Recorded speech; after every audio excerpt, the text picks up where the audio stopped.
आज तुम्हाला मी एक नवीन साप दाखवणार आहे. तर हा एक ट्रिंकेट स्नेकच आहे, पण हा अल्बायनो आहे.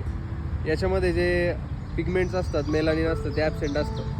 त्यामुळं आपल्या माणसांमध्ये पण कधी कधी आईबाप काळे सावळे असतात, पण एकदम भुरं लाल डोळ्याचं गोल्डन केसाचं मुलं बाळं पैदा होतं. त्या प्रकारचं हे सापामध्ये पिगमेंट ॲबसेंट असल्यामुळं असं दिसतं.